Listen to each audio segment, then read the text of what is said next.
ॐ मङ्गलं भगवान् विष्णु मङ्गलं गरुडध्वज मङ्गलं पुण्डरीकाक्ष मंगलाय तनो हरि। मैं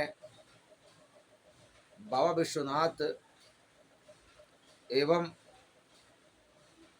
माता अन्नपूर्णे की नगरी काशी की धरती से जितने भी दोस्त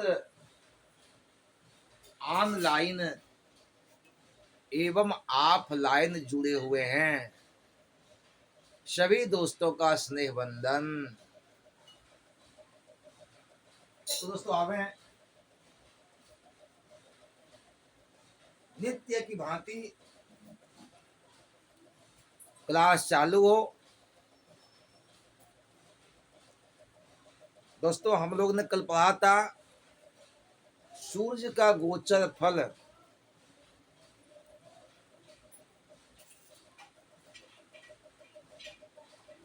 कल हम लोगों ने पढ़ा था सूर्य का गोचर फल। दोस्तों आज हम लोग ये जानेंगे कि चंद्र का गोचर का क्या फल है। चंद्र गोचर का क्या फल है।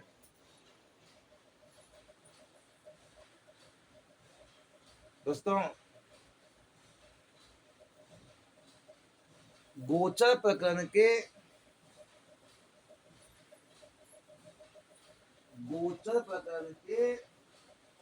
तीसरा एवं चौथा श्लोक देखिए।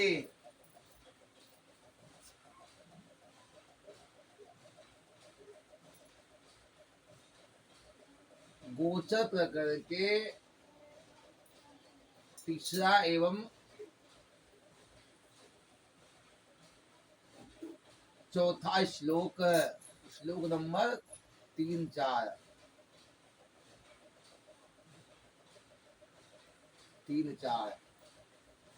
दोस्तों देखें वो क्या लिखे हैं।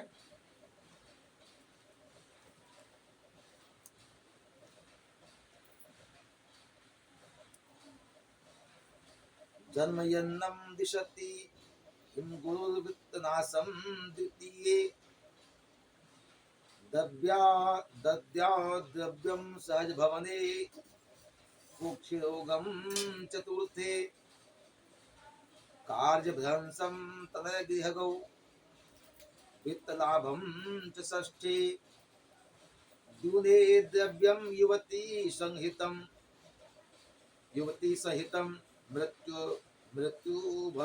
मृत्युः निर्भयं कोते 9 शशि समधाम गतस्तु महत्सुखं विविधमाय गतः कोते धनं वैगतश्च रुजं चौधनक्षयम्।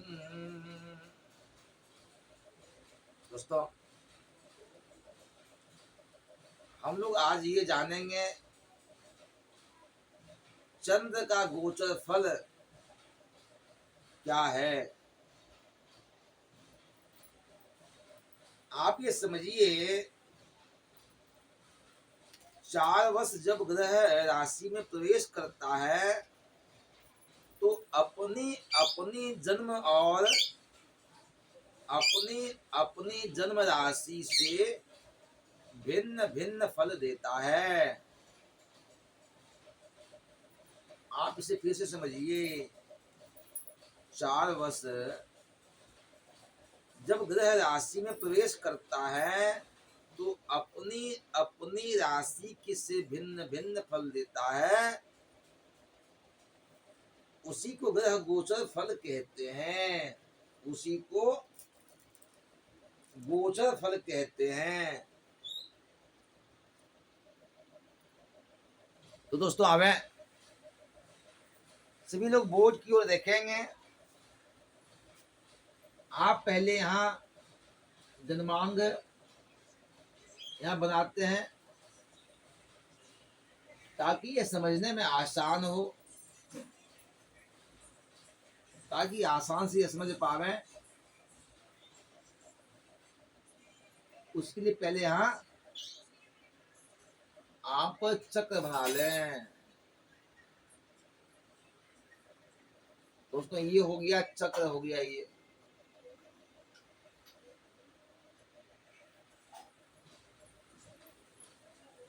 ये आपका चक्र हो गया। दोस्तों जैसा हमने कल भी आपको बताया था कि ये लगन, ये लग्न है। ये जो एक स्थान है ये लग्न हो गया। 1 2 3 4 5 6 7 8 9 10 11 और 12, ये आपका चक्र हो गया। दोस्तों इस चक्र में आप गिनती करेंगे, लग्न, धन भाव, सहज भाव, सुख भाव, संतान भाव, रोग भाव, सप्तम भाव, अष्टम भाव है, नवम भाव, दसम भाव, एकादश भाव और द्वादश भाव, ये भाव हैं। अब हमें ये जानना है कि अगर चंद्रमा पहले स्थान में हो तो क्या होता है। दोस्तों ध्यान दीजिए। आइए, एक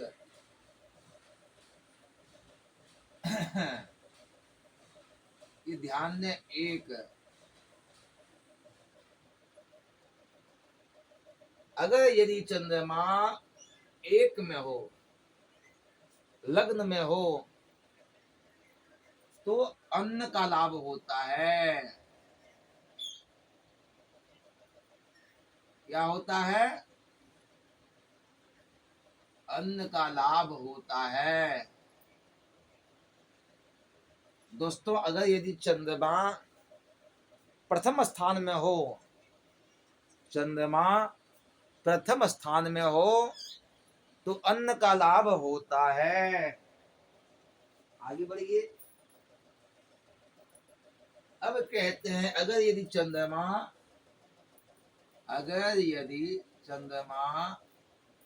द्वितीय स्थान में हो, अगर यदि चंद्रमा द्वितीय स्थान में हो तो धन का हानि होता है। तो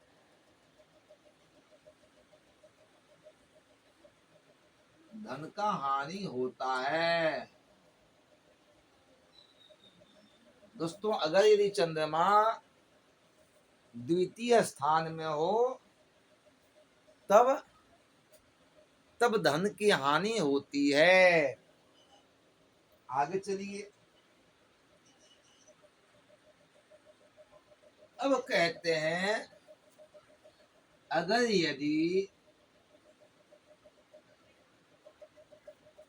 यदि चंद्रमा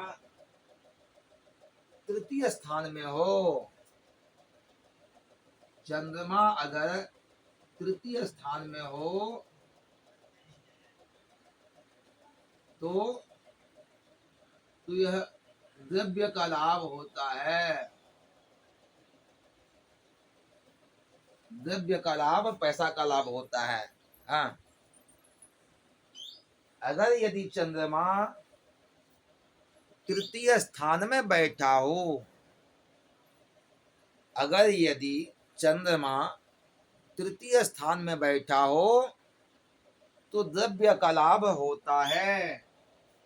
आगे चलिए। अब कहते हैं अगर यदि चंद्रमा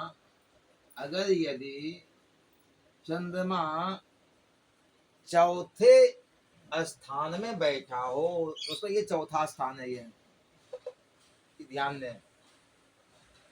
अगर यदि चंद्रमा चौथे स्थान में बैठा हो तो क्या होता है? कुछ रोग होता है।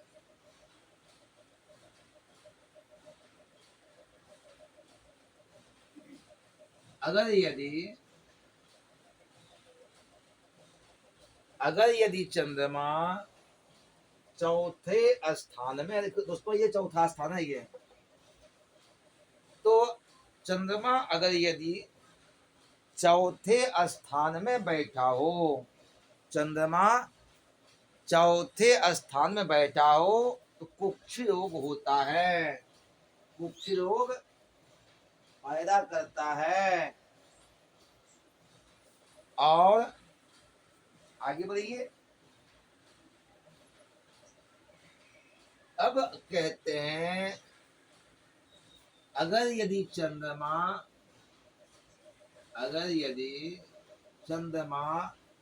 पांचवा स्थान, दोस्तों ये पांचवा स्थान है, ये देखिए, तो अगर यदि चंद्रमा पांचवें स्थान में बैठा हो तो क्या होता है, कार्य की हानि होती है। तो उसमें क्या होता है, कार्य की हानि।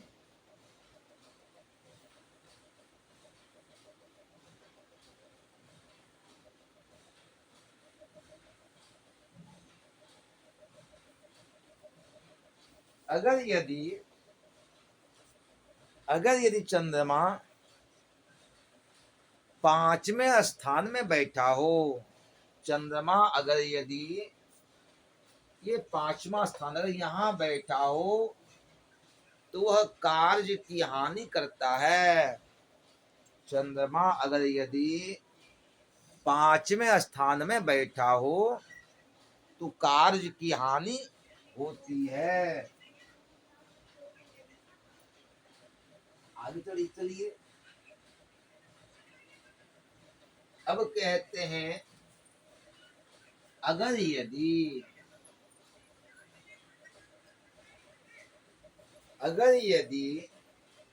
चंद्रमा छठे स्थान में, देखिए देखें दोस्त, ये छठा स्थान है, ये छठा स्थान है।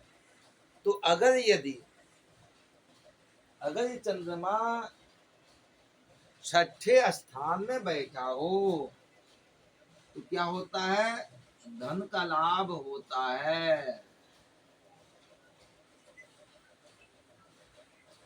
अगर यदि चंद्रमा छठे स्थान में बैठा हो तो धन का लाभ होता है। तो समझ गए। अगर यदि चंद्रमा छठे स्थान में बैठा हो तो धन का लाभ प्राप्त होता है। आगे चलिए। अगर यदि चंद्रमा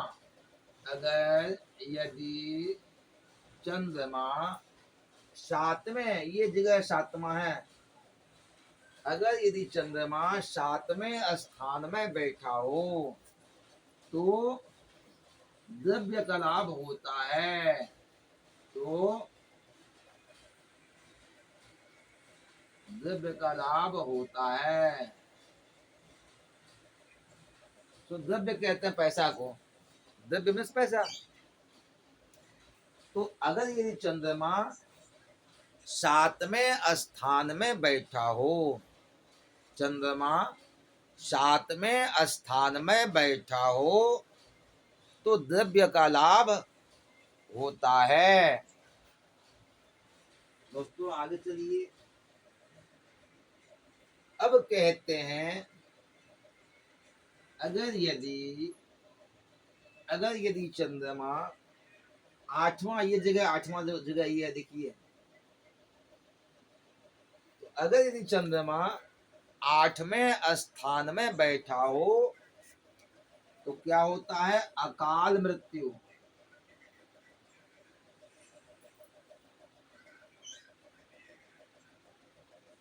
दोस्तों अगर यदि चंद्रमा आठवें स्थान में बैठा हो, ये आठवां स्थान देखिए, चंद्रमा अगर यदि आठवें स्थान में बैठा हो तो अकाल मृत्यु का भय बना रहता है। तब अकाल मृत्यु का भय बना रहता है?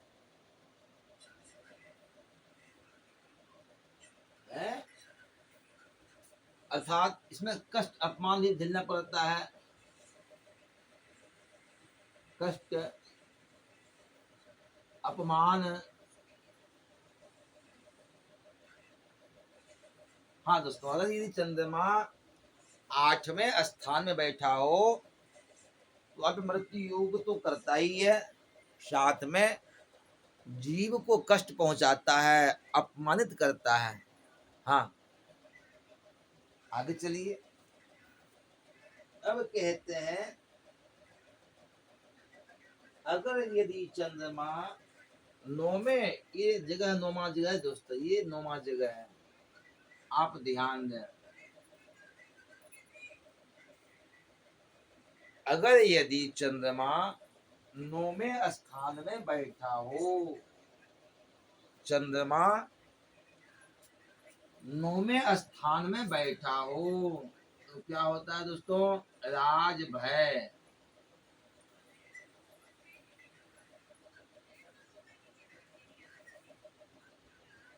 अगर यदि चंद्रमा 9वें स्थान में बैठा हो तो राज भय प्राप्त होता है।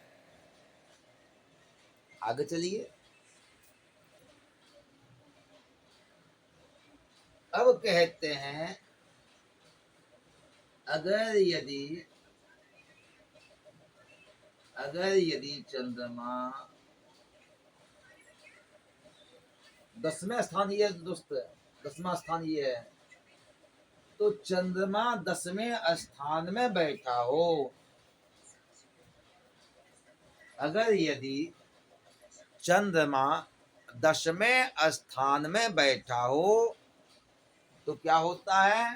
कहा महासुख की प्राप्ति होती है। तो क्या होता है? महासुख की प्राप्ति होती है।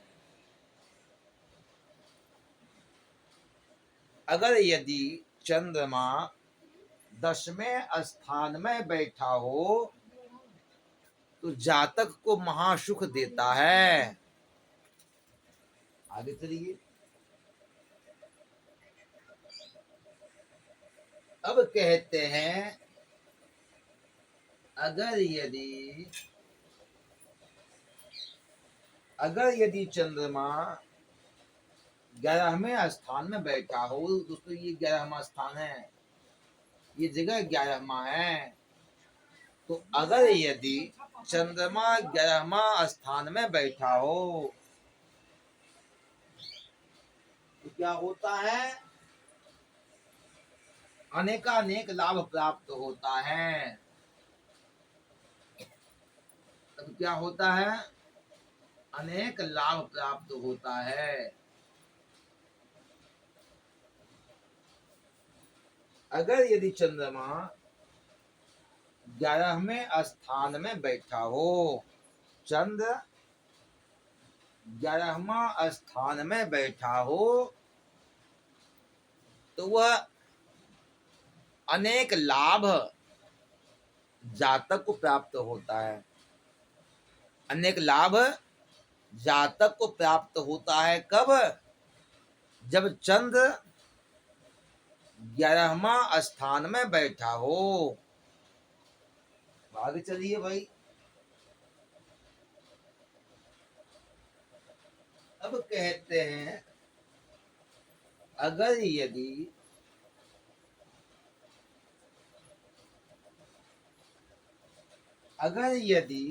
चंद्र 12वां स्थान में बैठा हो, चंद्र कहाँ हो? 12वां हो, ये 12वां स्थान है। ये कहते हैं अगर यदि चंद्रमा 12वां स्थान में बैठा हो तो क्या होता है दोस्त? कहा रोग प्राप्त होता है। रोग प्राप्त होता है। रोग प्राप्त होता है और क्या होता है? धन की हानि होती है। धन की हानि होती है। दोस्तों, अगर यदि चंद्रमा